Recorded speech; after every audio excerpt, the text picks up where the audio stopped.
La guerre, en direct sur tous nos écrans. Mais comment distinguer les faits réels de la propagande ou de la fiction?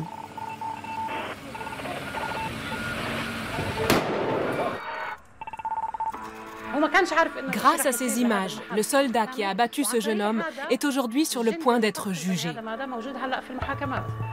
Les médias n'ont plus le monopole du reportage de crise. Les usagers des réseaux sociaux témoignent de leur quotidien sous les bombes.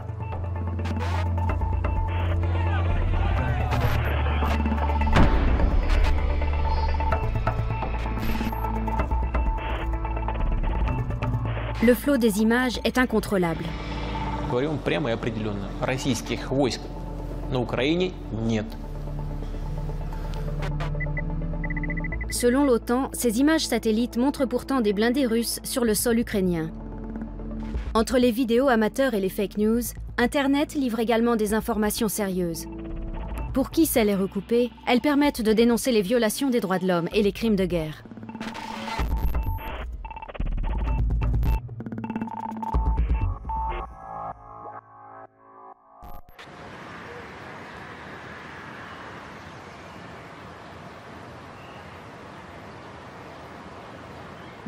La paix par le droit. C'est sur cette idée que la communauté internationale a fondé la création de la Cour pénale internationale. Celle-ci a pour vocation de rendre la justice par-delà les frontières, surtout en temps de guerre.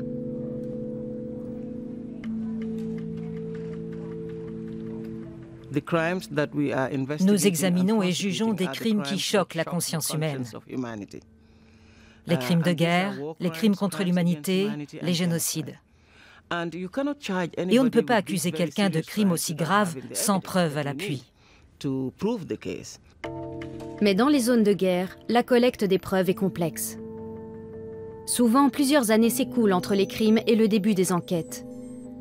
Les nouvelles technologies offrent des alternatives inédites.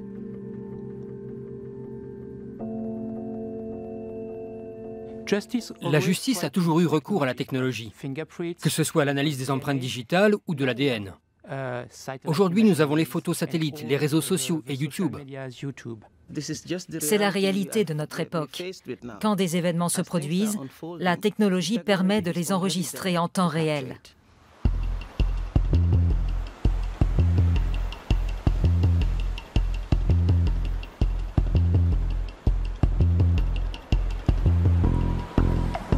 Les réseaux sociaux ont presque intégralement couvert le conflit en Ukraine, depuis les premiers jours de la Révolution jusqu'à la guerre. À la suite d'une publication sur Facebook, des millions de personnes se rassemblent sur la place Maïdan pour manifester en faveur de l'adhésion de l'Ukraine à l'Union européenne.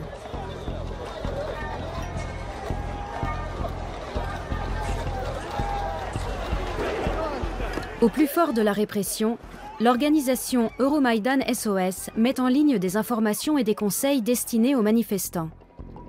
Proposons assistance juridique aux victimes de la dispersion violente de la manifestation. Vous êtes avocat et vous voulez nous aider? Écrivez-nous.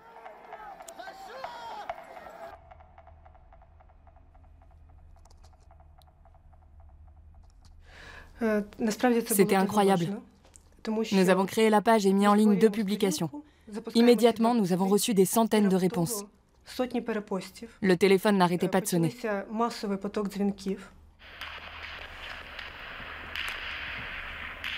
Les membres d'Euromaïdan SOS recherchent aussi des preuves sur Internet.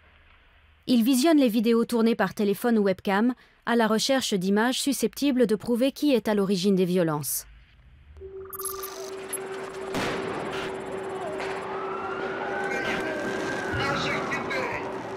Quand le pouvoir a décidé de réprimer les manifestations de la place Maïdan, les gens ont tout vu en direct sur Internet et ils ont commencé à affluer vers la place.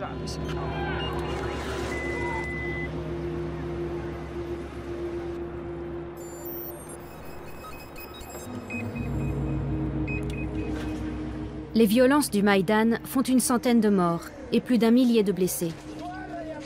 Pour reconstituer les événements, Euromaïdan SOS recherche des témoins via Facebook. Les réseaux sociaux nous permettaient de vérifier les informations rapidement et de manière fiable. Nous demandions à nos abonnés de confirmer ou d'infirmer telle ou telle information. Et nous recevions des réponses du genre « Oui, c'est vrai, j'habite juste à côté » Ou alors, non, c'est faux, il ne s'est rien passé.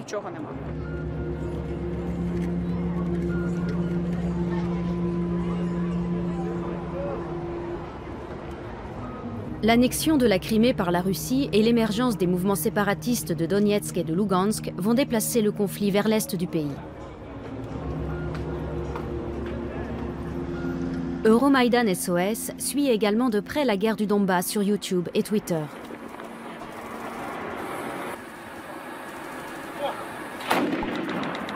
Des blindés se dirigent vers Sloviansk.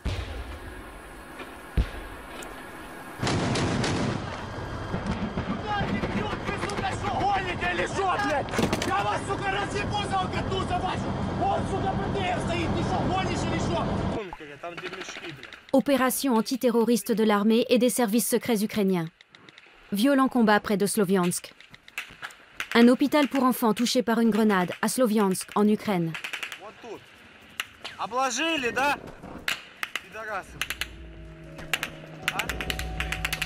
Dans l'est de l'Ukraine, à Sloviansk et Orlivka, 16 personnes ont été arrêtées, dont plusieurs journalistes. Le journaliste Sergueï Lefter, enlevé par des séparatistes à Sloviansk, est toujours porté disparu.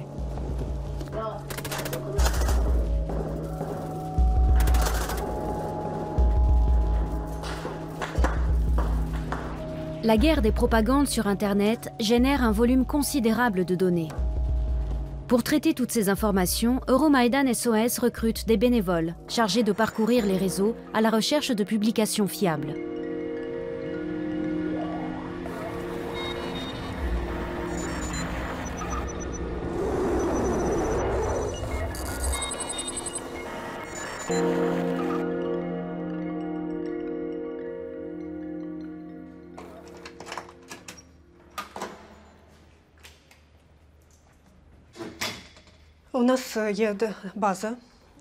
Nous avons une base de données que nous mettons à jour avec les infos qui nous parviennent d'Internet et notamment de Facebook. Nous vérifions systématiquement nos données, car il y a beaucoup de fake news et de rumeurs non confirmées. Viens, je vais te montrer. Le premier groupe arrivera à Sloviansk le 30. Le matin, nous allons à Semienivka.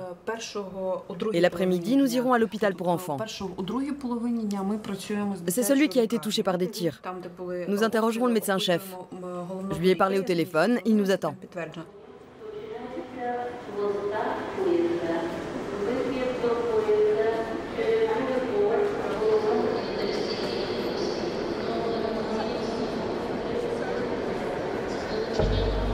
Les membres d'Euromaïdan SOS se rendent régulièrement dans les zones de conflit. Ils vérifient les informations collectées sur Internet, faisant état de victimes civiles.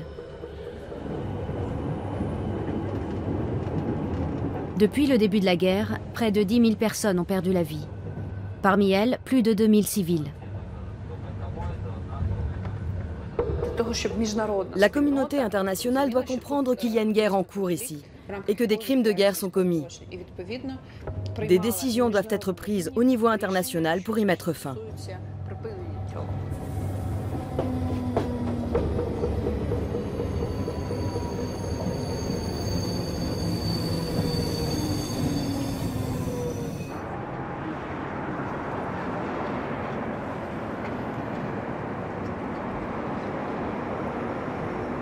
Pendant 3 mois, Sloviansk a été occupé par des séparatistes pro-russes.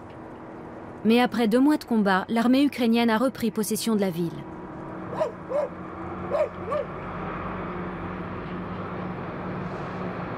Aujourd'hui, les affrontements se sont déplacés à une 50aine de kilomètres. On espère que toutes ces informations que nous collectons et que nous relayons entraîneront une réaction.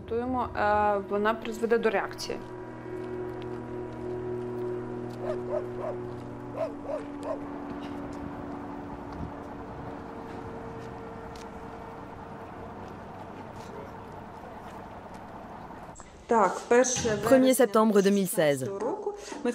Nous nous trouvons dans le bureau du médecin-chef de l'hôpital pour enfants de Sloviansk. Voici les obus et les projectiles qui ont été retrouvés ici, dans ce bureau du premier étage. En tout cas, il s'agit d'un obus de gros calibre. Oui, il a fait un trou de plus d'1 mètre de diamètre.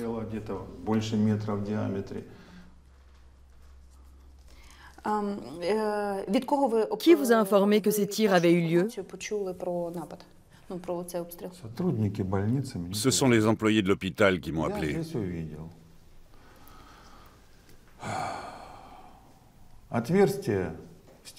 J'ai vu le trou dans le mur. Il a été fait par un tir d'artillerie.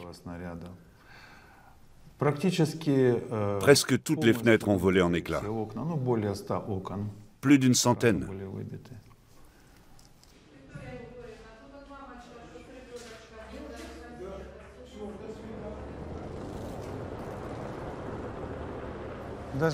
On voit d'où provenaient les tirs. Ça venait de là-bas. Oui, on peut voir la trajectoire des tirs par rapport aux éclats. Tout à fait. Ils provenaient de là-bas. Du parc. Oui, c'est ça. Nous voulons savoir ce qui s'est passé exactement. Car selon le droit international humanitaire, les infrastructures médicales ne peuvent pas être prises pour cible. Dans ce cas, c'est un crime de guerre.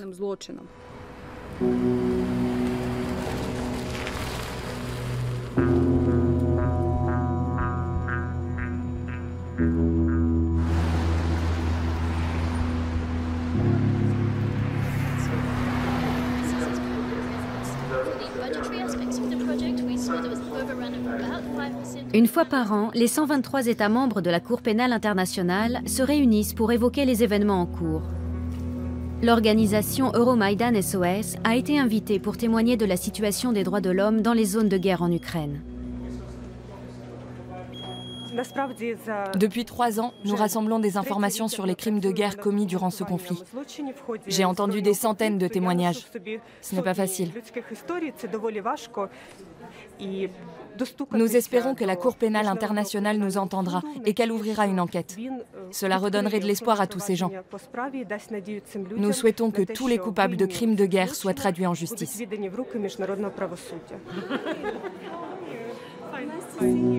L'avocate Alison Cole assiste Euromaidan SOS pour un dépôt de plainte devant la Cour pénale internationale.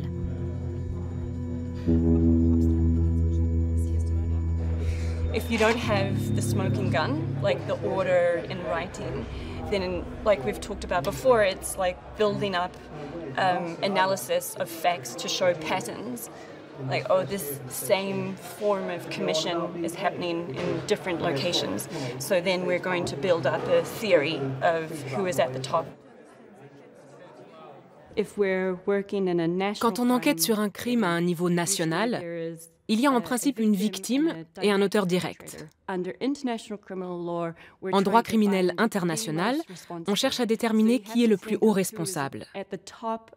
Et donc, on cherche à savoir qui ordonne ces crimes et qui se trouve en haut de la chaîne de commandement.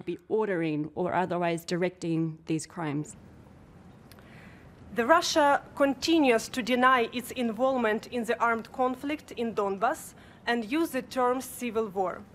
A common practice was the transportation through the Russian-Ukrainian border of military equipment, which was later described in the OSCE reports as equipment without marking and license plates.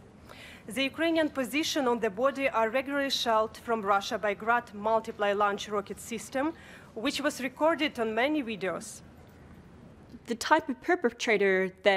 Les criminels que nous recherchons sont les intervenants les plus puissants dans une situation donnée. L'enquêteur qui essaie de remonter la piste menant à ce genre de personnes est soumis à d'énormes pressions. Car l'intérêt de ces gens est de faire en sorte que personne ne parvienne à remonter jusqu'à eux.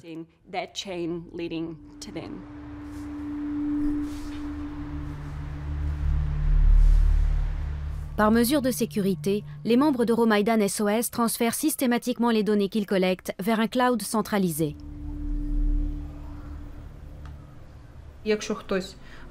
Si cet appareil tombe entre de mauvaises mains, il ne doit contenir aucun élément susceptible de compromettre nos collaborateurs ou nos informateurs.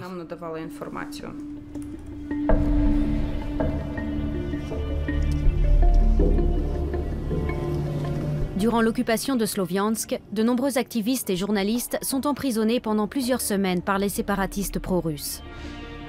Une détention illégale qui vise à empêcher une couverture médiatique indépendante du conflit.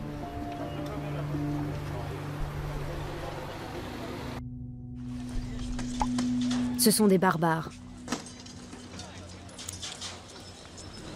Tu as filmé ça d'ici? À part toi, il y avait d'autres journalistes ou photographes? Oui, ils sont ici. Sergueï Lefter a filmé l'occupation de la mairie par les séparatistes et publié les images sur YouTube. Il a été arrêté peu après. Quelques jours après le retrait des séparatistes, Euromaïdan SOS se rend sur place pour enquêter sur cette arrestation. Il m'a bloqué les mains dans le dos. Et il les a tirés vers le haut.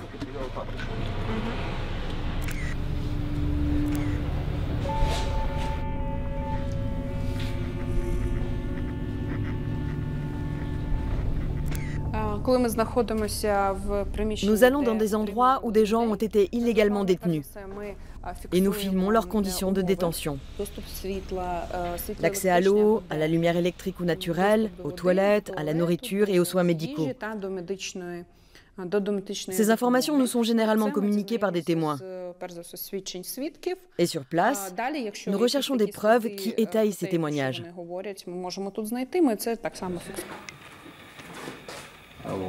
Combien de temps tu es resté ici? 17 jours. 17 jours.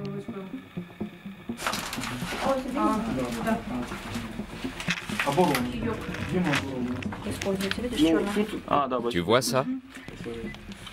Qu'est-ce que c'est? Un garrot. C'est un lacet étrangleur? Oui, il est torsadé. Ils vérifiaient les comptes sur les réseaux sociaux de leurs prisonniers. Ils les forçaient à donner leurs identifiants et leurs mots de passe. Ils les forçaient comment? En les tabassant. Moi, ils m'ont attrapé par le col. Et ils m'ont frappé la tête contre le mur.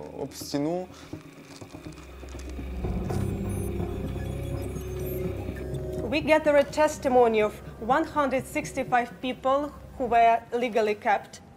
From the beginning of the armed conflict, the illegal armed formation used terror against civilians for holding control over the region. 44% of people which we interviewed told that during interrogation, beating, or in the high level of management of these illegal places of detention were involved Russian citizens. We consider Russia a state which actually occupies and controls certain part of Donetsk and Lugansk Oblast, and consequently is responsible for all human rights violations there.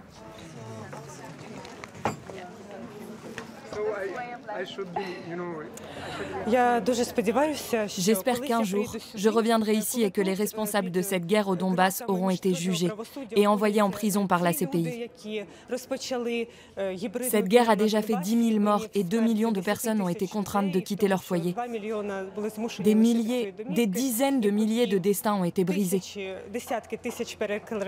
Les responsables, ce sont Poutine, Shoigu et leur entourage. J'espère vraiment qu'ils seront jugés.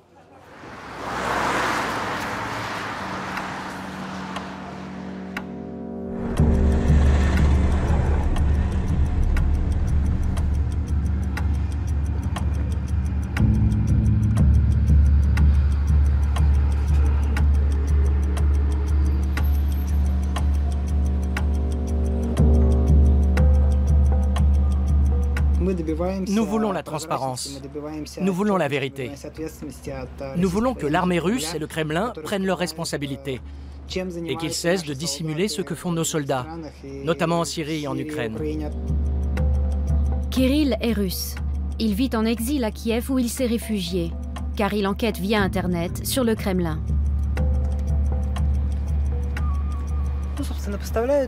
Dès juillet 2014, des colonnes de blindés en provenance de Russie ont été aperçues dans le Donbass.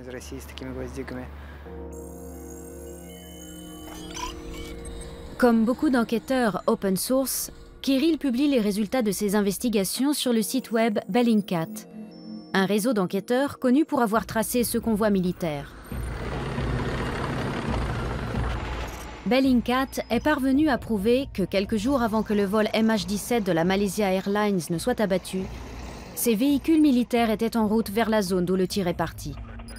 En outre, ils étaient équipés d'un système de missiles anti-aériens russe.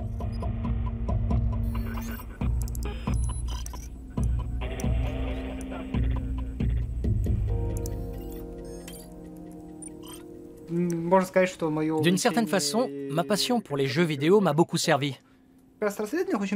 C'est le même genre d'enquête. Il faut reconstituer un puzzle à partir des observations qu'on fait. Tous ces éléments forment une image d'ensemble, un tableau à partir duquel on peut travailler.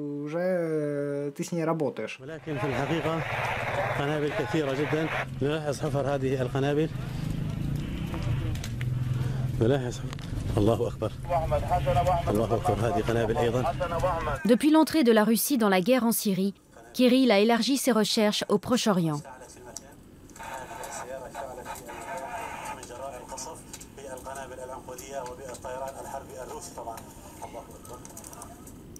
Voilà. Là, on les voit. Les bombes à sous-munitions libèrent un grand nombre de projectiles explosifs sur un vaste périmètre. Leur utilisation est interdite par une convention internationale. Pour frapper une habitation qui abriterait des terroristes, par exemple, mieux vaut recourir à une attaque ciblée qu'à une bombe à sous-munitions. Une bombe à sous-munitions détruirait tout le quartier autour de l'habitation. La Russie est soupçonnée d'utiliser des armes à sous-munitions. Kirill recherche des indices dans ce sens sur la chaîne YouTube de la télévision d'État russe. Je ne pense pas qu'ils aient filmé ces bombes intentionnellement.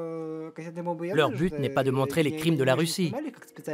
Mais ils ne comprennent pas toujours ce qu'ils sont en train de filmer. Une recherche sur Google Images permet à Kirill de découvrir quel type d'armes à sous-munitions équipent les avions de combat russes.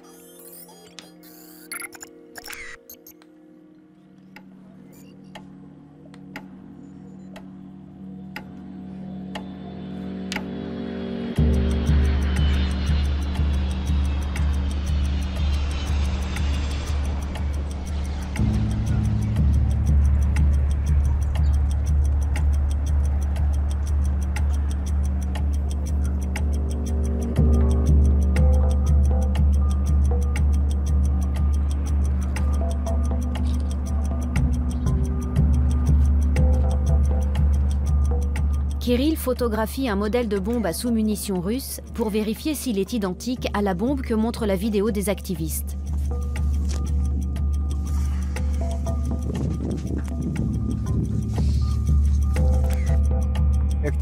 Les activistes ont mesuré des bombes larguées en Syrie et nous ont envoyé les résultats de ces mesures.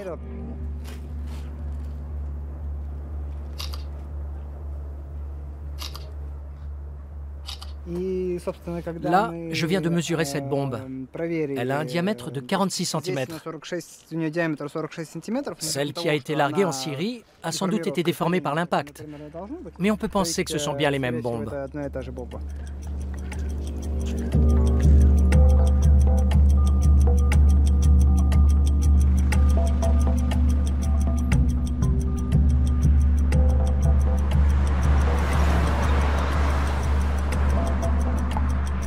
Mise à jour. Avons trouvé d'autres preuves de la présence d'armes à sous-munitions dans une base aérienne russe en Syrie.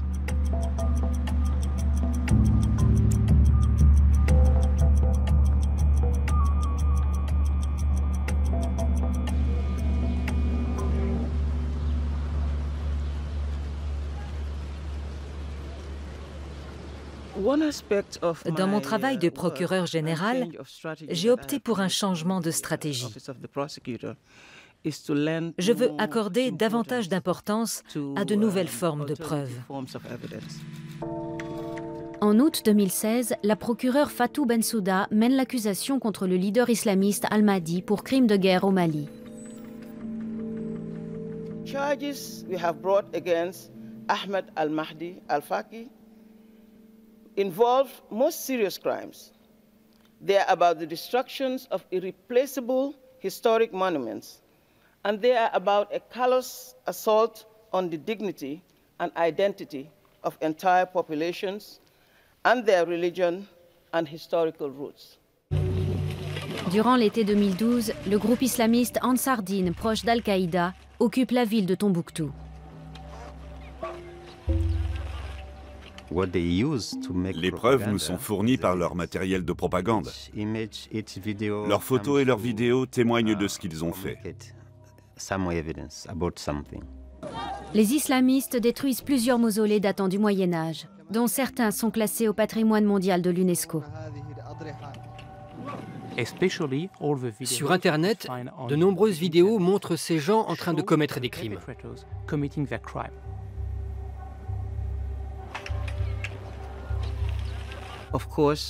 Nous devons évidemment nous assurer que ces preuves sont avérées, qu'elles sont authentiques et qu'elles sont fiables. Et c'est toute la difficulté.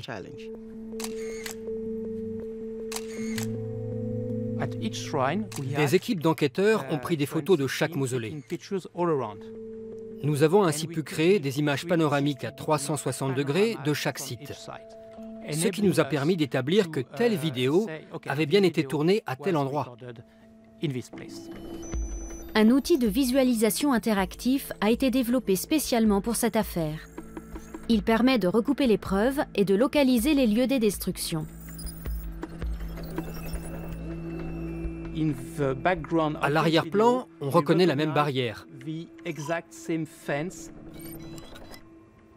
Elle est là. On peut également apercevoir deux arbres, celui-ci et celui-là. The evidence against Mr. Ahmed Al-Faki Al-Mahdi is overwhelming. He was proactive and determined leader of this attack. He also physically participated in the attack and destruction.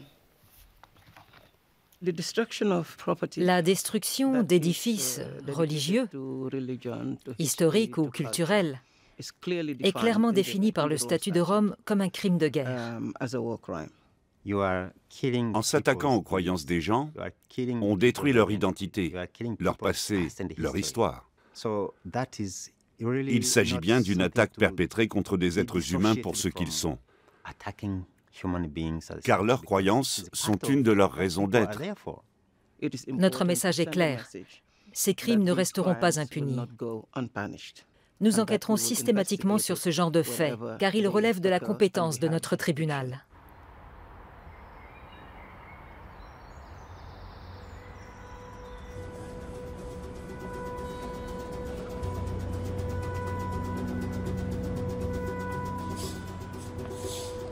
Es poner fin efectivo a la violencia, lo que implica que se acaban todos los ataques y todas las amenazas a la población.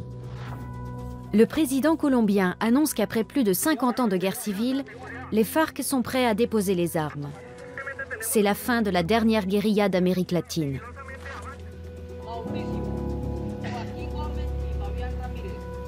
Le président Juan Manuel Santos et le chef de la guérilla, Rodrigo Londoño, signent un accord de paix controversé.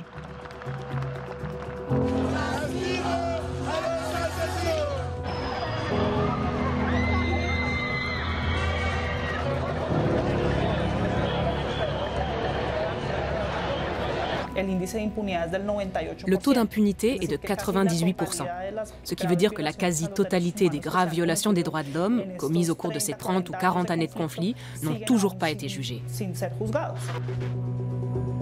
Près de 250 000 personnes ont été tuées et plusieurs dizaines de milliers sont toujours portés disparus. Por nuestros desaparecidos, ni un minuto de silencio. Toda una vida de lucha y resistencia. Je crois que nous ne pourrons pas construire une paix solide et durable tant que nous ne serons pas capables de dire à nos concitoyens où se trouvent les 45 000 disparus.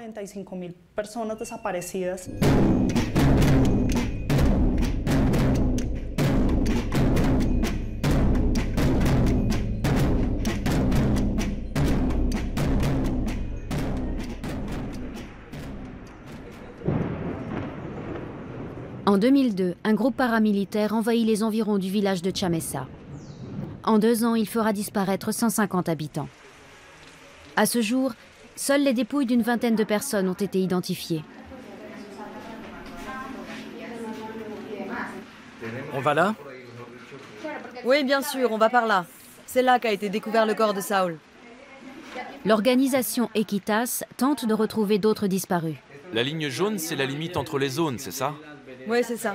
Avec une équipe interdisciplinaire de chercheurs, elle vérifie les renseignements fournis par la population locale.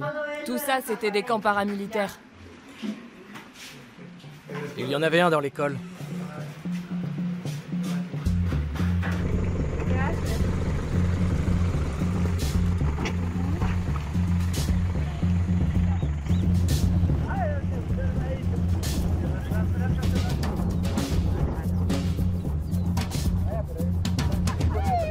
Reste ici, le chien. Regarde, il nous suit. Le site de la Arenera dont on a parlé hier soir se trouve juste là.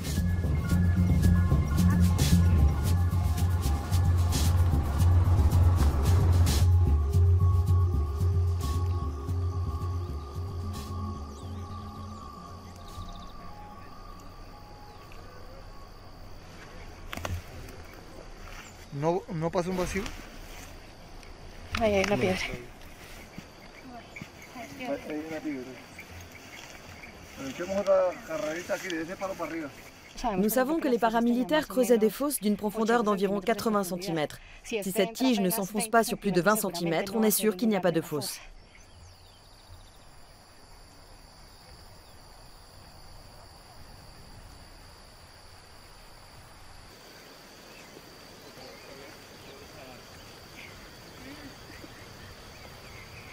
Este era el recorrido. Este fue el recorrido que nosotros hicimos con mi esposo cuando nos cogieron los paramilitares allá y nos mandaron por este sector hacia la capilla.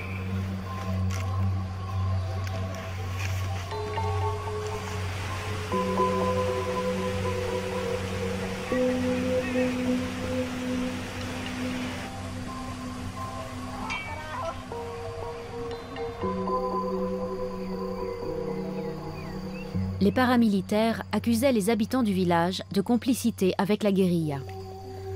Ils utilisaient ce prétexte pour les emmener de force dans leur camp. C'est ce qui est arrivé à Luz Nelly Alfonso.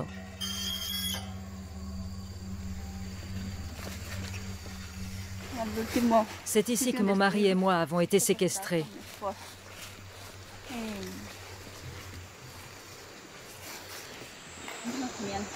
Nous étions ligotés et nous avions les yeux bandés pour nous empêcher de voir leur visage.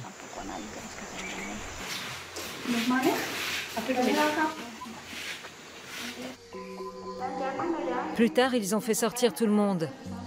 Mon mari et moi étions les 2 derniers. Ils m'ont fait sortir, mais pas mon mari. On n'a jamais su ce qu'ils avaient fait de lui.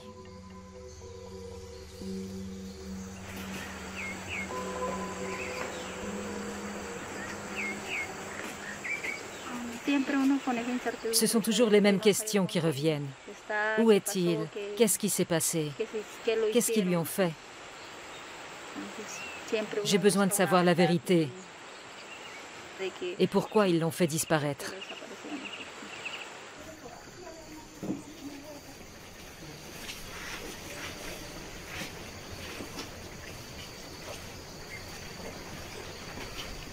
Les Nations Unies définissent les enlèvements avec violence comme une torture psychologique faite aux familles des victimes. Les proches ont droit à une explication et à une indemnisation. Mais en Colombie, sans l'identification des restes humains, même une demande de pension de réversion est irrecevable.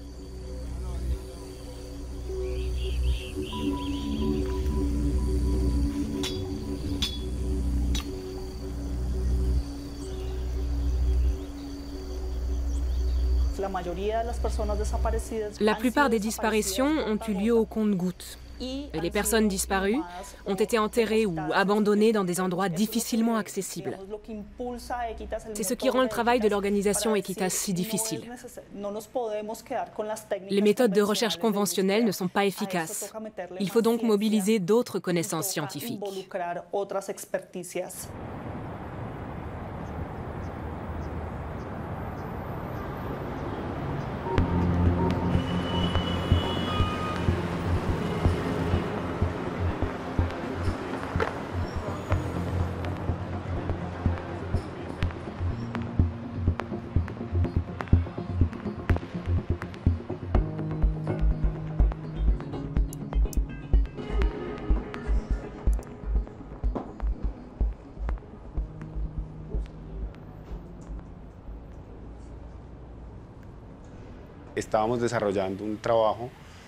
Nous étions en train de travailler sur la modélisation de la répartition sur le territoire d'une espèce d'araignée en Colombie,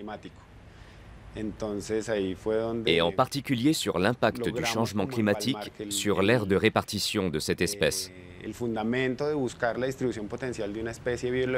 Et nous nous sommes aperçus que notre modèle pouvait être un outil précieux pour la localisation de fosses d'inhumation clandestines.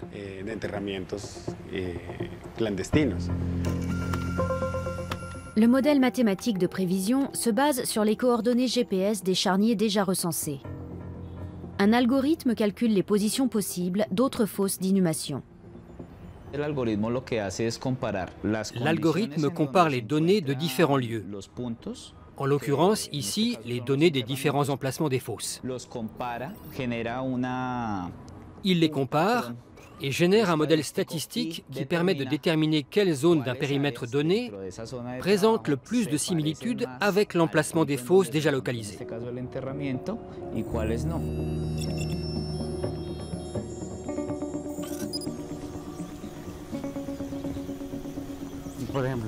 Regardez là par exemple.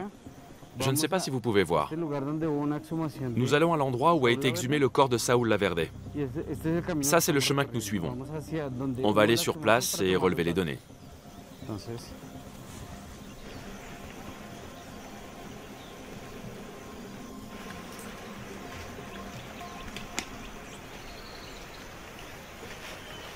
¿Se pilla? Y ahí está descargado, todavía está... Porque el hueco exactamente nosotros no lo llenamos así de tierra y eso no. ¿A don Romero? Sí. J'ai reconnu son t-shirt. Mon frère avait aussi une prothèse dentaire qui n'a pas été retrouvée sur lui. À la place, il y avait un vide. C'est comme ça que j'ai compris que c'était lui. Tomaste las coordenadas, Cami, porque hay que corregirla entonces. Lo que estoy viendo es que varias de las coordenadas que nos han entregado.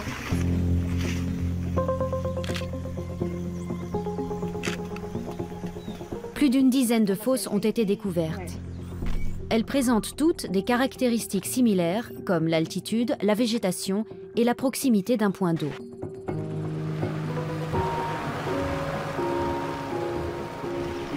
Les coordonnées sont 5 degrés, 10 minutes. Des témoins ont également évoqué des câbles qui auraient servi à ligoter les victimes.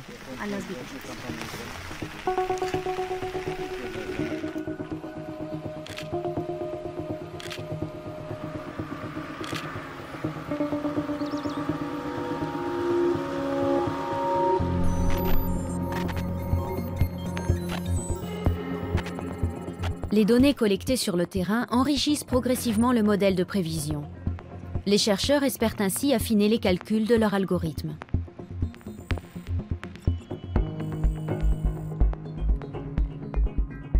La carte thermique qui en résulte révèle les zones où il est vraisemblable de trouver des fosses d'inhumation. Les informations collectées ont mis en évidence un schéma répondant à une certaine logique. Nous savons que les groupes armés ne se déplaçaient pas au hasard. Ils avaient des habitudes comportementales qui peuvent permettre de déterminer l'emplacement des fosses où ont été ensevelies leurs victimes. A 90 metros. 90 metros. De aquí allá. 90 metros de aquí a la escuela. La chela amarilla, están así, es tierra removida. Porque la forma sí podría ser.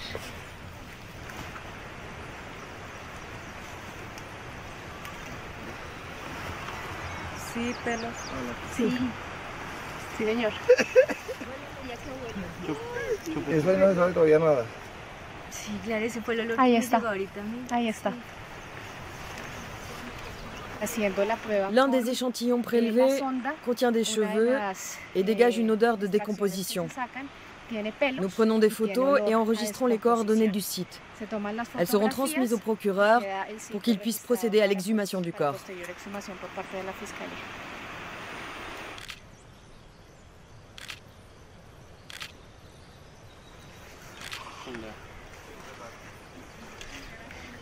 Les paramilitaires sont arrivés dans le village, ils ont dépouillé les communautés et occupé les bâtiments publics. Ça explique les charniers autour des écoles.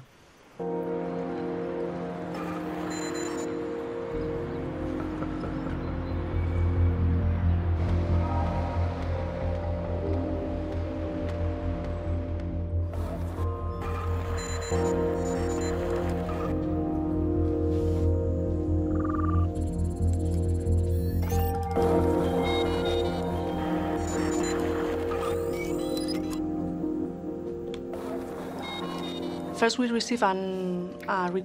avons reçu une requête du bureau du Haut-Commissaire aux droits de l'homme en Colombie, nous demandant d'aider Equitas dans ses recherches. Ils étaient surtout intéressés par des photos satellites prises au cours de ces 15 dernières années.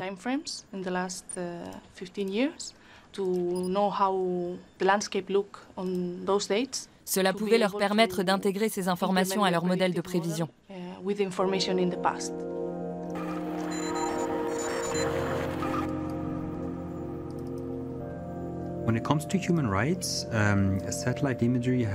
Les photos satellites sont très utiles pour la défense des droits de l'homme. Être capable de voir ce qui se passe dans des zones interdites peut être déterminant. Les photos satellites permettent de voyager dans le temps. En consultant les archives, on peut voir quelle était la situation à un moment donné. Il existe certainement des photos satellites qui nous montrent comment les choses se présentaient il y a 10 ans, par exemple. Le paysage peut avoir considérablement changé. Des sentiers de montagne peuvent avoir disparu et les enquêteurs qui se rendent sur place ne les retrouveront pas. Mais nous pouvons leur indiquer où ces sentiers se trouvaient à un moment donné. Les chercheurs de l'UNOSAT analysent des images satellites réalisées peu après les enlèvements.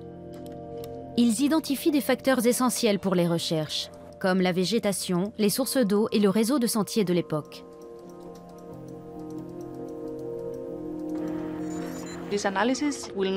Cette analyse ne nous dira pas exactement où un charnier se trouve, mais où il pourrait se trouver.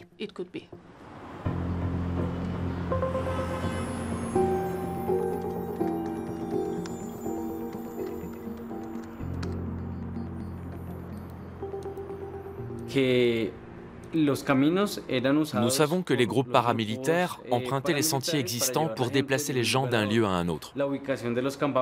Nous savons aussi que les camps étaient situés à une certaine altitude.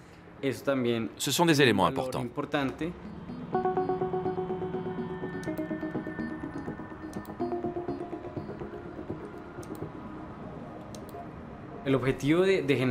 L'intérêt d'une carte de ce genre, c'est qu'elle fournit un support cartographique qui permet de déterminer les zones où il est cohérent de faire des recherches.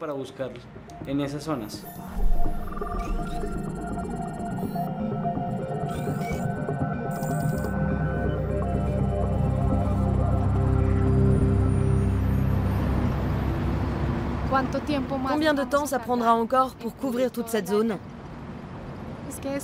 Ici, ce n'est qu'un petit village qui compte peu de disparus. En Colombie, il y a 60 000 personnes à retrouver.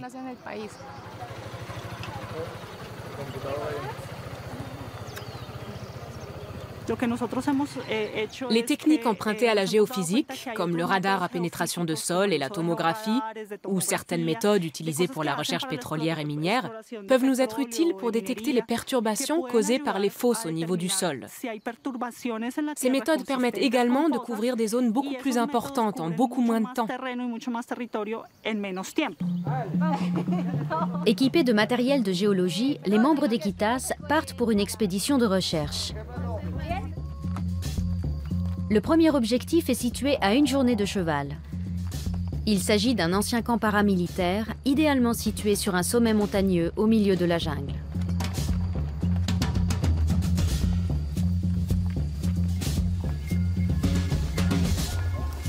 Je réclame depuis des années à l'État colombien la mise en œuvre de nouvelles méthodes, en plus des méthodes de recherche traditionnelles.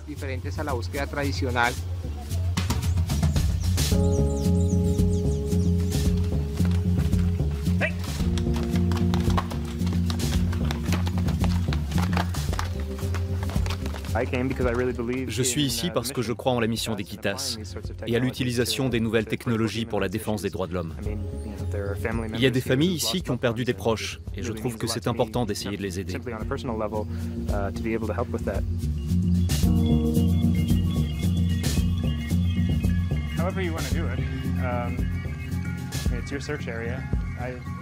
No, I think this one. You think that one? Yeah.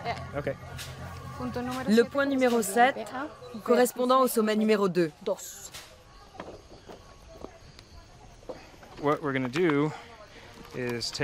On va prendre toute une série de photos depuis le sol pour avoir une vue d'ensemble du secteur.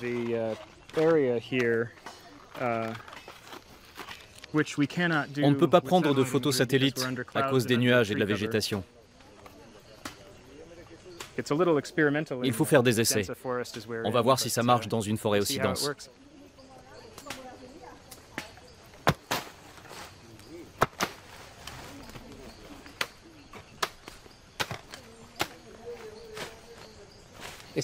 Il faut savoir que les fosses creusées par les paramilitaires sont en général plutôt petites. Leur largeur dépasse rarement 40 ou 50 cm, car ils démembraient les corps. Ce que nous cherchons est donc relativement petit et difficile à trouver.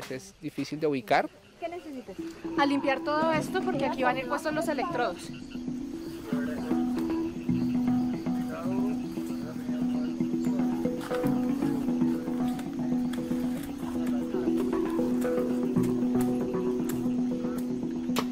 Les scientifiques s'apprêtent à électrifier le sous-sol de la forêt pour en obtenir une sorte de radiographie.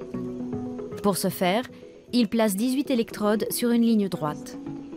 Ils analysent ainsi plusieurs bandes de terre consécutivement. En retournant ce tronc, nous avons constaté qu'il était en partie brûlé. Ça nous a permis de confirmer des informations selon lesquelles un camp paramilitaire se trouvait ici. Nous savons désormais avec certitude qu'il y a eu un camp à cet endroit de la forêt, endroit particulièrement hostile et difficile d'accès. Les électrodes permettent d'injecter du courant électrique dans le sol. La conduction du courant livre des informations sur la structure de la Terre. Cela nous permettra de voir s'il y a des anomalies dans le sol et à quelle profondeur.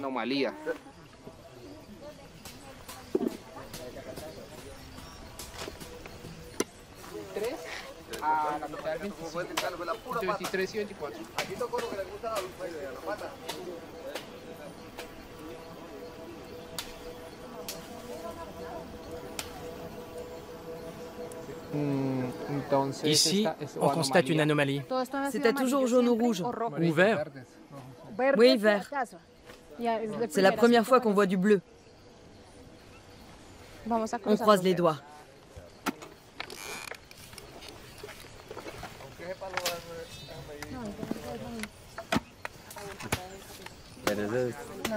De ahí encontré una red y llamas amarillas. Una raíz. Y acá.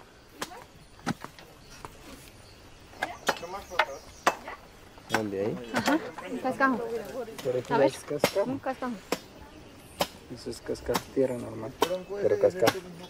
Una piedra, pero cascar. Je le fais pour mon père, mais aussi pour les proches des autres familles, pour que les gens puissent enterrer leurs morts, même s'il ne reste pas grand-chose de leurs dépouilles. Admettons que tu viennes ici avec un prêtre pour faire dire une messe. Que va-t-il bénir? Un bout de bois? Vous comprenez? On ne sait pas où ils sont.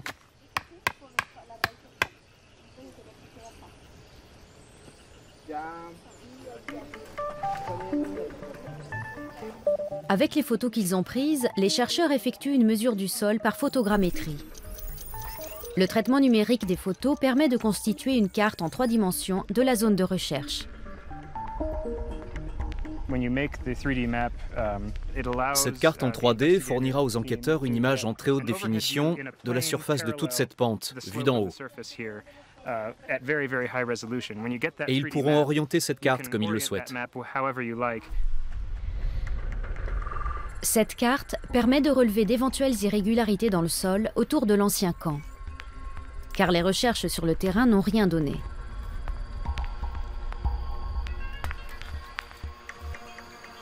Le dernier jour de l'expédition, les chercheurs inspectent une zone située autour d'une école qui a servi de base à un groupe paramilitaire.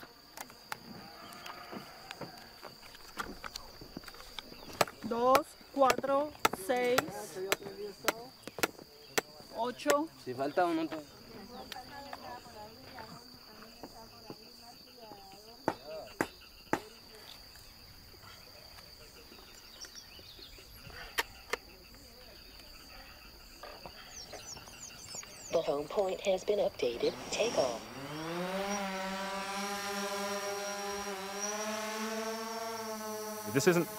On n'est pas dans la jungle comme hier.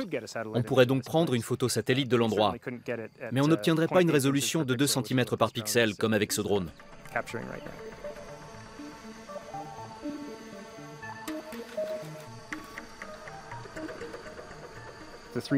La cartographie en 3D permet de détecter la moindre modification de la topographie. Un léger affaissement de terrain peut par exemple indiquer qu'on se trouve dans un périmètre où il y a des cadavres en décomposition.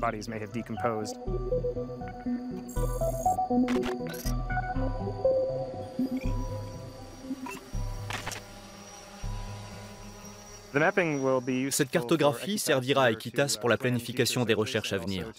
Elle leur permettra aussi de comparer les témoignages recueillis avec la situation sur le terrain, sans avoir à se rendre sur place. Ils pourront le faire de leur bureau, à Bogota.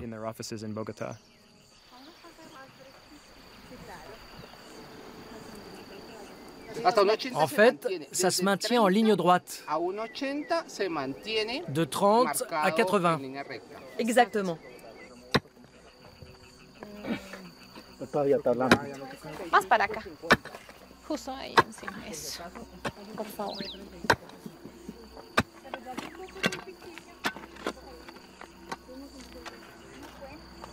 Mira.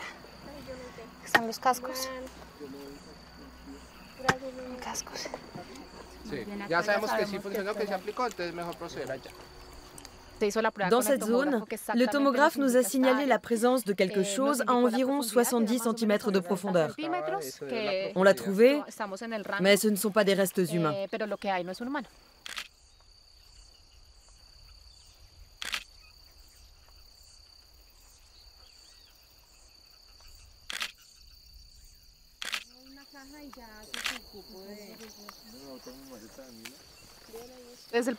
D'un point de vue scientifique, les progrès sont incontestables, mais ils ne nous ont pas permis de retrouver des corps. En tant que scientifique, je suis satisfaite d'avoir apporté ma contribution en faisant ce que je sais faire. Mais je suis déçue de ne pas avoir répondu aux attentes des familles. Car pour elles, le seul résultat qui compte est que nous retrouvions leurs proches.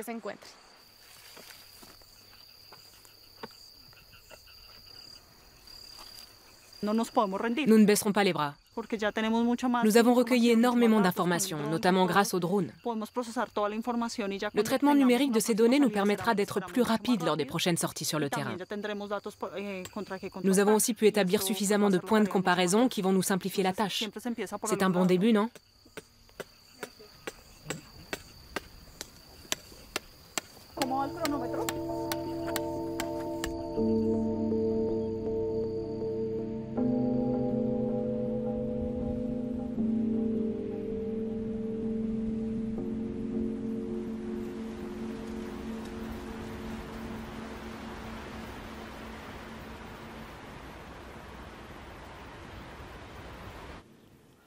وإنني لشديد الندم عليها وعلى كل ما نتج عن الضرر عنها وعلى كل ما نتج عنها من الضرر على أهلي. C'est la première fois dans ce tribunal qu'un suspect reconnaît sa faute. Non pas par grandeur d'âme, mais parce que les preuves contre lui sont accablantes. La présentation que vous allez voir est une plateforme interactive et elle constitue en quelque sorte une sorte de substitut à une visite sur les lieux. Vous voyez que sur l'image satellite du 18 juin 2012, le mausolée Sidi Mahmoud est intact. En revanche, sur l'image satellite du 15 juillet 2012, le mausolée Sidi Mahmoud a été complètement détruit. Nous livrons un récit aux juges. Ils n'ont pas besoin d'imaginer les faits. Ils les voient. Les chefs d'accusation sont sous leurs yeux. Vous voyez à droite de l'image M. Almadi de profil.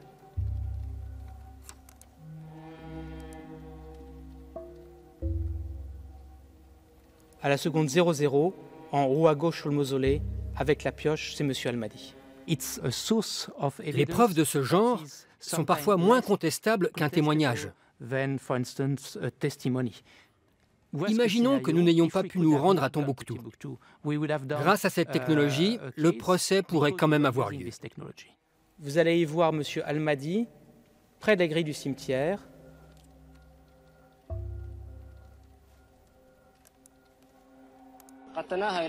Cette légende disait que si on ouvrait cette porte, ce serait la fin du monde. Monsieur Almadi est à l'écran et justifie la destruction. Nous sommes chargés de combattre les superstitions. C'est pourquoi nous avons décidé d'arracher cette porte.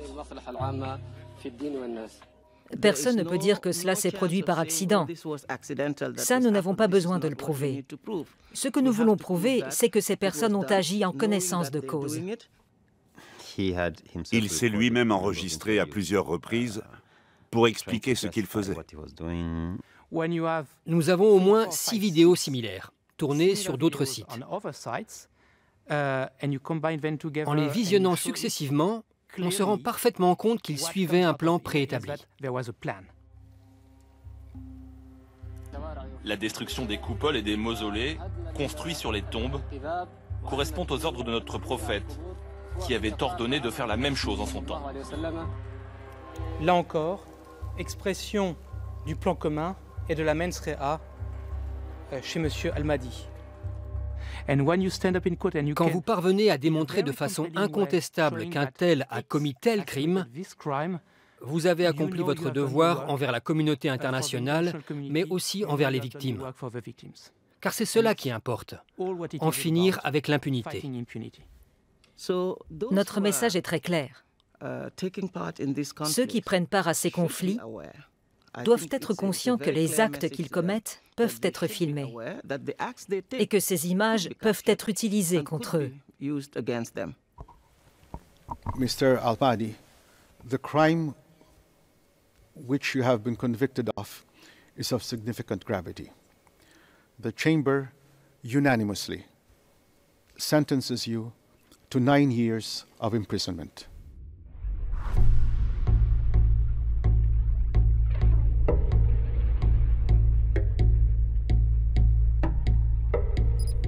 Depuis plusieurs siècles, le désert du Negev abrite des populations de Bédouins qui assurent leur subsistance grâce à d'ingénieux systèmes d'irrigation. Leur survie est menacée par un programme israélien de reforestation du désert.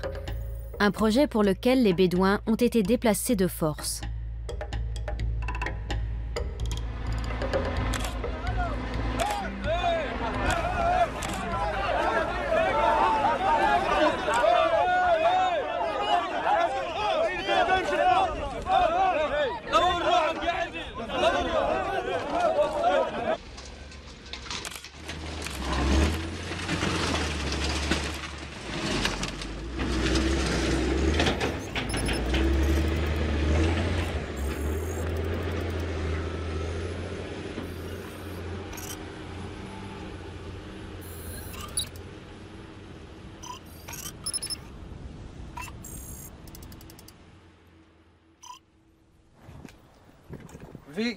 Nous vivions très bien ici.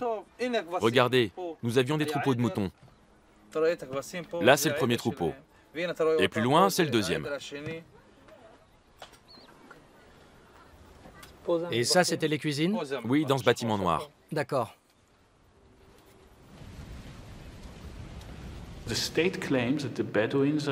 L'État prétend que les Bédouins sont des nomades et que de ce fait, ils ne peuvent revendiquer aucun droit de propriété. D'où la nécessité de prouver que les Bédouins mènent bien une vie sédentaire aux portes du désert.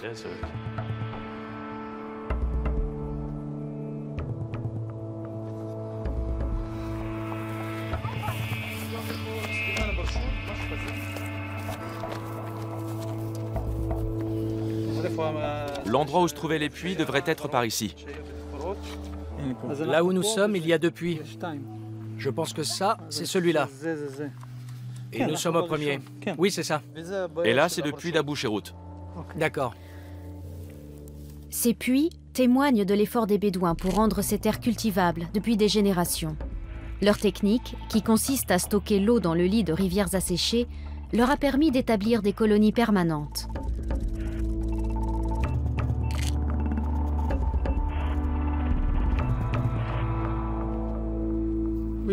Nous avons besoin d'une représentation précise du terrain pour pouvoir en faire des maquettes 3D. Tous les éléments du paysage sont géoréférencés. On mesure les distances qui séparent les différents endroits et leur hauteur. Avec ça, on va créer une sorte de moulage qui nous permettra de visualiser les modifications ultérieures du paysage.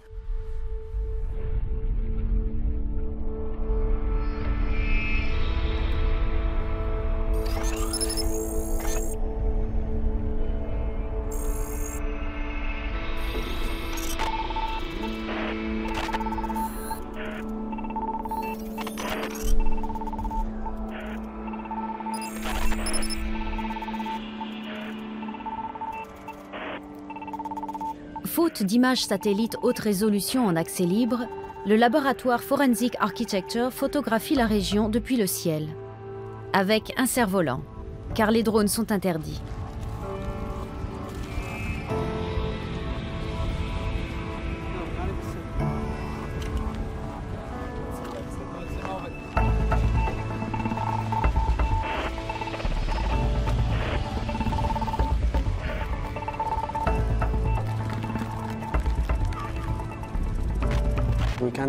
On ne peut pas compter sur Google pour nous fournir de telles images.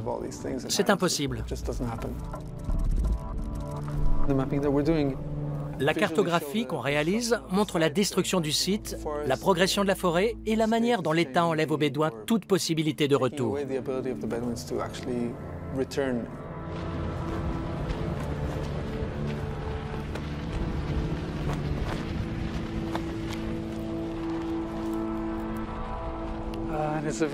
C'est un exemple flagrant d'inégalité sociale. Par certains aspects, c'est même du racisme pur et simple. Et si en tant que photographe, je peux faire quoi que ce soit pour lutter contre ça, je le fais.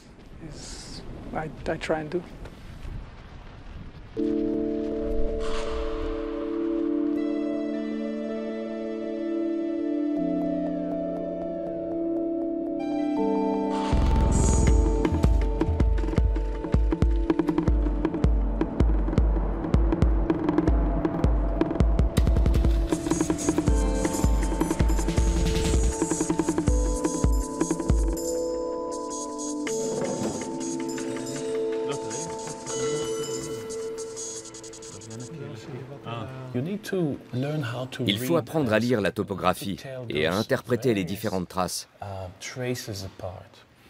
Vous pouvez zoomer dans l'image? On voit bien la destruction ici. L'État s'empresse de planter des arbres sur les ruines pour tenter d'effacer toutes les preuves. C'est presque une archéologie de l'urgence. Nous essayons de repérer les traces qui prouvent qu'il y a bien un habitat sédentaire. L'État nous dit « mais il n'y a rien ici ». Et nous, nous disons « attention, il faut y regarder de plus près ». J'ai pris ces photos avec une perche. J'ai tenté de descendre le plus profondément possible, en prenant les parois sous un maximum d'angles différents.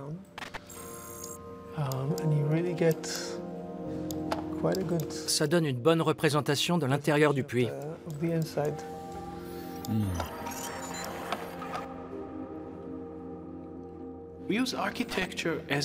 Nous nous servons de l'architecture comme d'un outil d'analyse, un peu comme une longue vue qui examinerait le présent.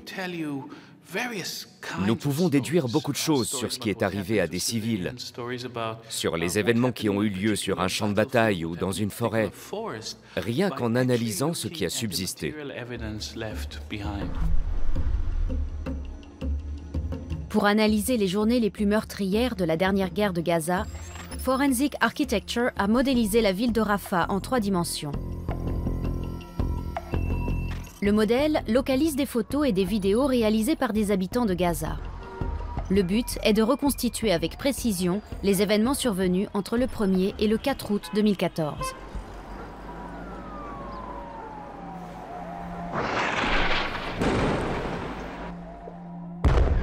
Ce modèle a permis à Forensic Architecture de rédiger un rapport en collaboration avec Amnesty International.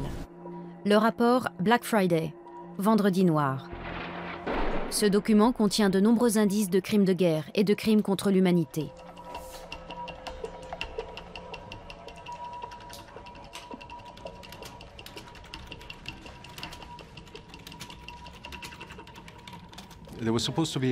Un cessez-le-feu de 72 heures avait été décrété et annoncé conjointement par l'ONU et les États-Unis. Il était censé entrer en vigueur à 8 heures du matin. C'est vers cette heure-là qu'un soldat israélien a été capturé par les forces du Hamas qui l'ont emmené dans un tunnel.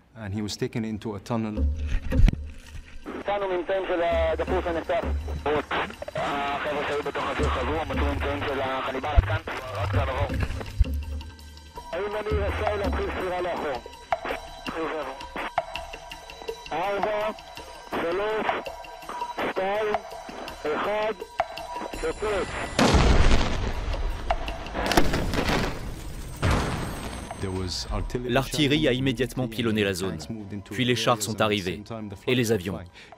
Tout s'est passé en même temps.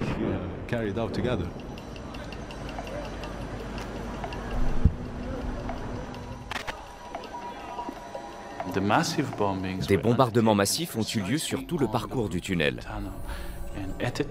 Les Israéliens savaient pourtant qu'un de leurs officiers se trouvait dans le souterrain. Quelles étaient leurs intentions? Pourquoi ont-ils bombardé un tunnel alors qu'ils savaient qu'un de leurs soldats se trouvait à l'intérieur?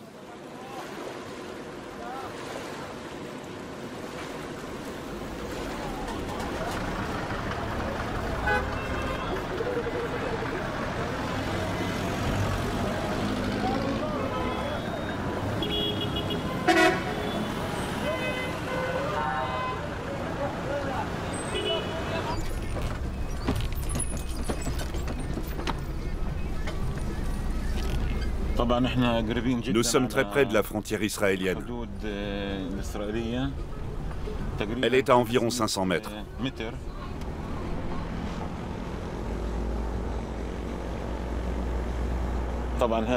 Voici la maison dans laquelle le soldat israélien a été enlevé.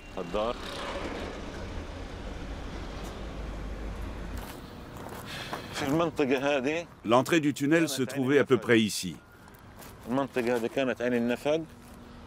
C'est ici que les crimes de Rafah ont commencé. Le 1er août 2014, l'armée israélienne procède à plus de 2000 tirs de missiles, de bombes et de grenades sur Rafah. 1000 de ces tirs ont lieu dans les 3 heures suivant l'enlèvement du soldat. Quand on parle de crimes de guerre, il y a 2 choses à distinguer. La première, c'est quand vous ciblez directement une population civile. La deuxième, c'est quand vous faites usage de la force sans discernement. Par exemple, quand vous ciblez une zone sans vous préoccuper de savoir si des civils s'y trouvent. Ou alors, vous savez qu'ils sont là, mais vous attaquez malgré tout.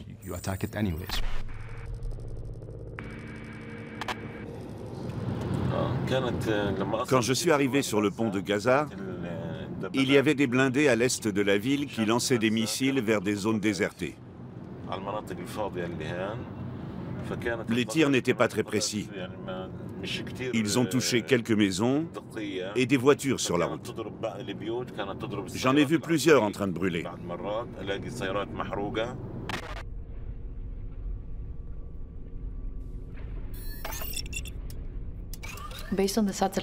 Grâce aux photos satellites qu'on a obtenues pour les journées du 30 juillet, du 1er et du 14 août, on a pu procéder à une analyse par télédétection.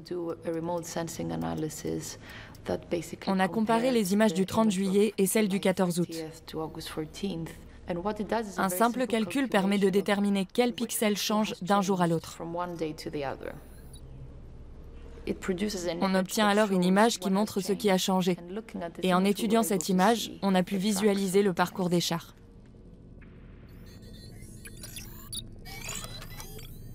Ces déplacements de chars commencent 10 minutes après que l'équipe israélienne de recherche a quitté le tunnel où le soldat enlevé était supposé se trouver.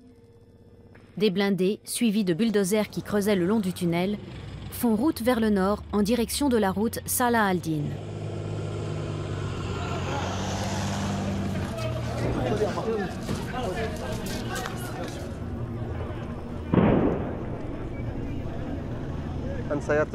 Les chars qui tiraient étaient à environ 100 mètres d'ici.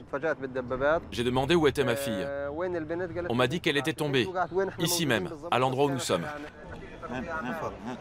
Elle était ici alors? Oui, exactement.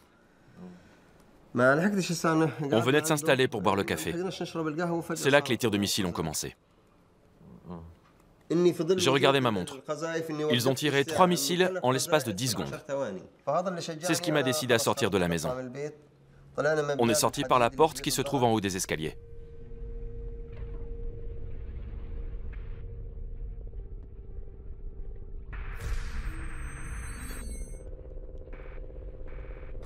Tu es arrivé au rond-point? Oui. J'ai regardé à droite et à gauche, et là, j'ai vu 4 chars avec des soldats. Autour, il y avait d'autres soldats avec des armes.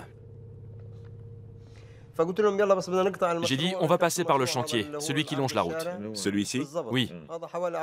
Il fait une 50aine de mètres et il y a une partie d'où les Israéliens ne pouvaient pas nous voir. Nous avons traversé la route vers l'ouest, vers le quartier de Jenina. Il y avait des briques empilées et des tas de sable. J'ai appelé ma fille. Je criais « Assil, Assil, lève les mains pour que je te voie ».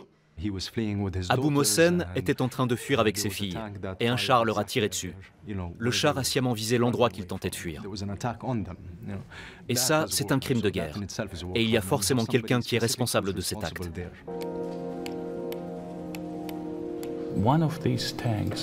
Parmi ces chars se trouve celui qui a tué la fille d'Abou Mohsen. L'image corrobore le témoignage de son père. On retrouve tous les éléments dont il a parlé. Les chars, la piste en feu, l'artillerie sur la route. En fait, l'image est une représentation photographique de son témoignage.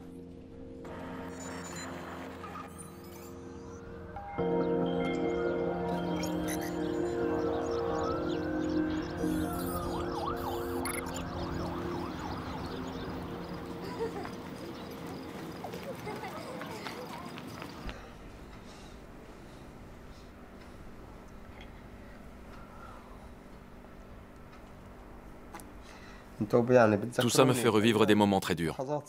Ça réveille des souvenirs extrêmement douloureux.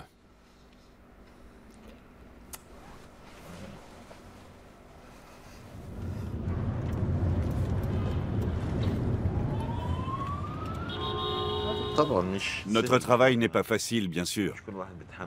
Et tout le monde ne le supporte pas. Mais même si c'est difficile, il faut montrer la vérité au monde entier. Nous pouvons faire quelque chose pour aider la population.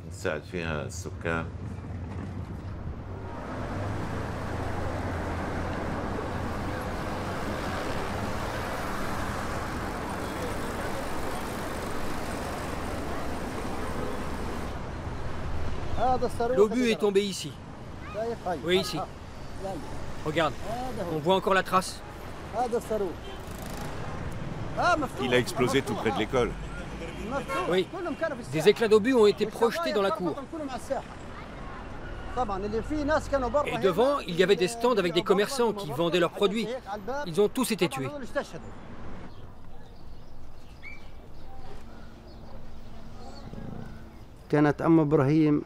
Mon fils a été protégé par la mère d'Ibrahim. Elle a été touchée par plus de 50 éclats d'obus. Elle est morte sur le coup.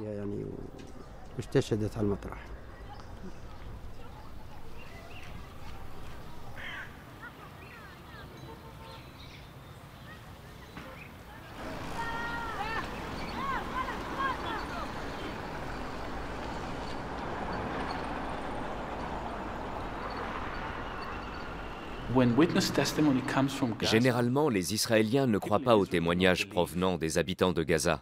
Il est donc nécessaire d'étayer ces témoignages avec des images pour montrer ce qui s'est passé.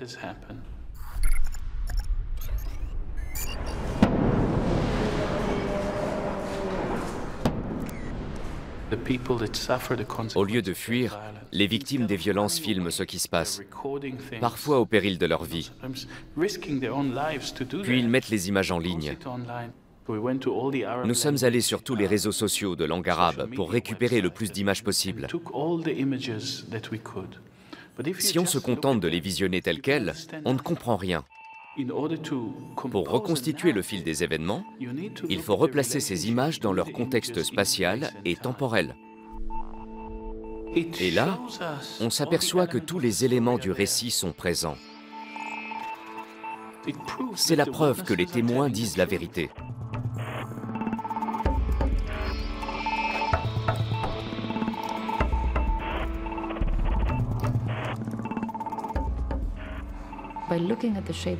En analysant la forme des panaches de fumée, nous avons pu déterminer que ces photos montraient le même événement. Et en reliant les images les unes aux autres, nous pouvons horodater des photos sans date et sans heure. Ensuite, on voit ce que montrent réellement les images et comment elles sont reliées à des centaines d'autres clichés pris à d'autres moments et à d'autres endroits de la ville. Ici, c'est la tour Al-Masri, où se trouvait le siège de Smart Media. De nombreux photographes se trouvaient au dernier étage et ont pris des photos des quartiers en flammes.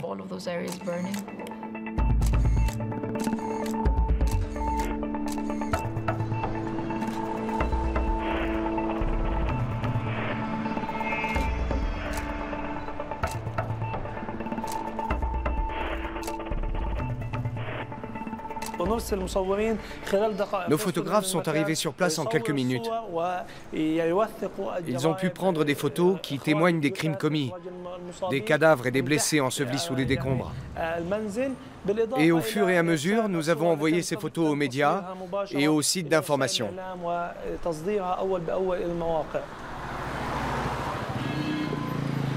Asma, prends la caméra et viens.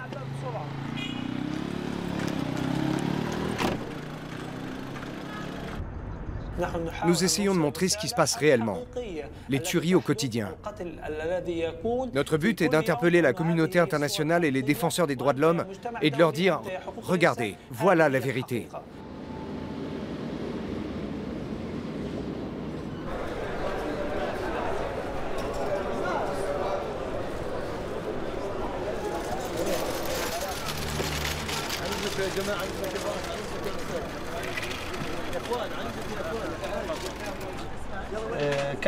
J'ai commencé mon activité de journaliste durant la guerre de 2014.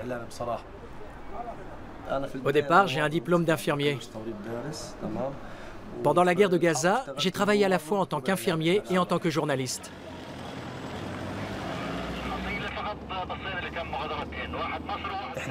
Nous sommes toujours les premiers à arriver sur les lieux des bombardements. À chaque fois, nous sommes les premiers sur place.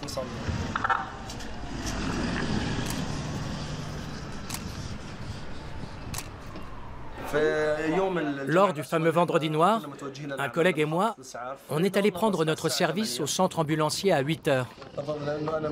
Ce jour-là, on y est allé en scooter.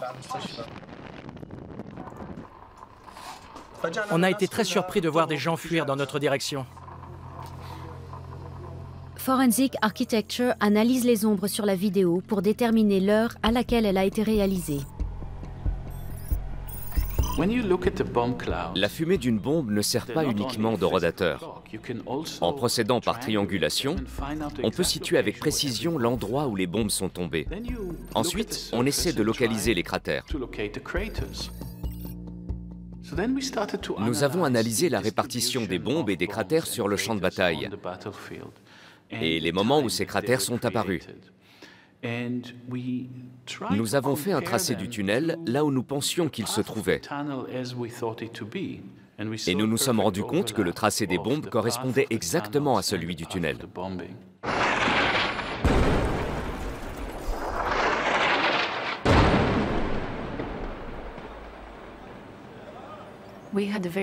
Nous avons des images très nettes des frappes qui ont touché le quartier Al-Tanour.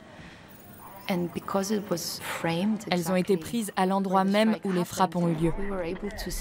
On voit parfaitement les bombes et nous avons pu discerner leur forme exacte. Ces images nous ont permis de mesurer la taille de ces bombes. Et les bombes qui correspondent le mieux aux caractéristiques que nous avons relevées sont des bombes d'1 tonne, c'est-à-dire une de leurs armes les plus lourdes. Et c'est ce type de bombe qu'ils ont largué sur un quartier résidentiel.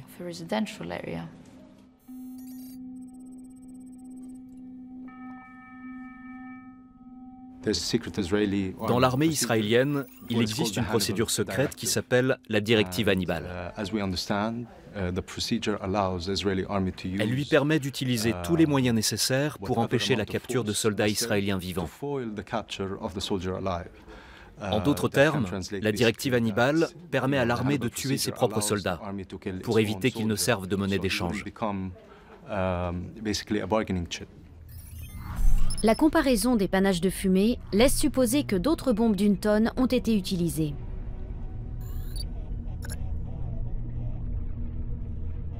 Les Israéliens ont bombardé l'emplacement présumé du tunnel. Ils savaient que leurs soldats étaient sous terre. Notre analyse spatio-temporelle, la reconstitution de cette journée, indique clairement qu'ils ont utilisé les plus grosses bombes de leur arsenal. Des bombes d'une tonne capables de pénétrer dans le sol pour y exploser. Et ils les ont larguées à l'endroit précis où ils pensaient que leurs soldats se trouvaient. Selon Amnesty International, la traque de ce soldat a coûté la vie à au moins 130 Palestiniens. La plupart étaient des civils.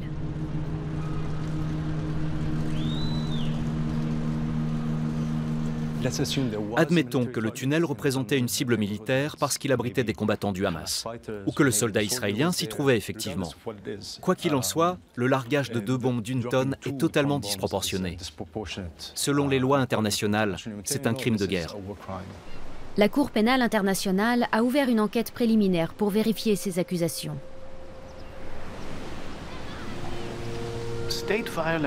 La violence d'État sur un champ de bataille est une violence faite aux personnes et aux choses. Mais c'est aussi une violence faite à la véracité d'un événement. L'enquête israélienne est d'ores et déjà terminée. Selon ses conclusions, l'opération militaire n'a pas enfreint les règles du droit international. Le déni fait partie de la logique des États. En les empêchant de nier, on ne les oblige pas uniquement à rendre des comptes ou à raconter l'histoire telle qu'elle s'est réellement passée. On leur retire aussi la capacité à utiliser la violence. La sous-veillance, la surveillance par le bas, est l'arme la plus efficace contre tous les abus de pouvoir. Aujourd'hui, des citoyens anonymes peuvent filmer des événements grâce à leur téléphone portable. Et grâce aux réseaux sociaux, le monde entier est témoin, notamment de crimes de guerre.